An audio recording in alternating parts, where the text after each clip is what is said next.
Саламатсыздарбы урматтуу YouTube каналынын көрүүчүлөрү. Сиздер менен Аку кыргызча рецепттер каналы. Мен бүгүн туздалган бадыраңды жасайм. Биринчи жасалгандар үчүн. Анда эмесе баштайын. Биринчилерден болуп банканы стерилизовать этип алабыз.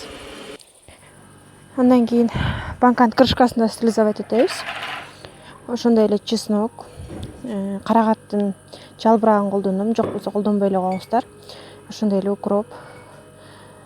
Гүлдөп кеткен укроп жок болсо, жаңысын колдонсоңуздар болот. Чеснокту түбүнө салып салыңыздар. Үстүнө салып койсоңуздар, суусун төккөн сайын түшүп ыңгайсыз болот. Бадыраңды аябай нык кылып салабыз. Горошоктун жарымысын салып алабыз, түптөрүнө түшүп кетет, жарымысын калтырып коебуз. Биринчи суу куюп, крышкасын жаап 5 мүнөт коюп коебуз. Толтура кылып коебуз суусун. Экинчисин дагы ушинтебиз. Бадыраңдарды аябай тыгыз кылып салсаңыздар, суусун төгөт атканда эч мешайт бербейт. Экинчисин.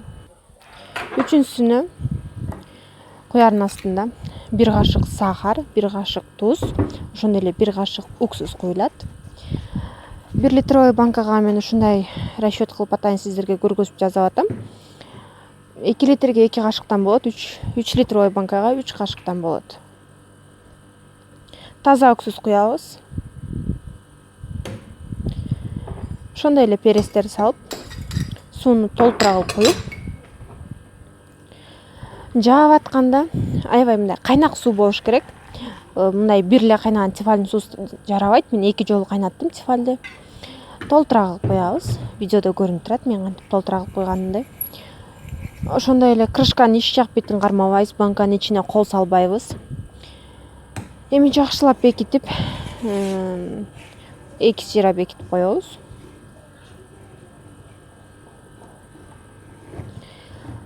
Мынтип туздалган бадыраң 3-4 күнүн ичинде дайын болуп калат. Четинен туздай бериңиздер.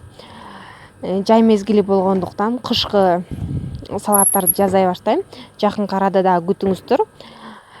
Кышкы салаттарды биринчи ирет жасагандарга да көргөзөм. Көңкөрүп коюп коебуз, үстүн жаап коебуз.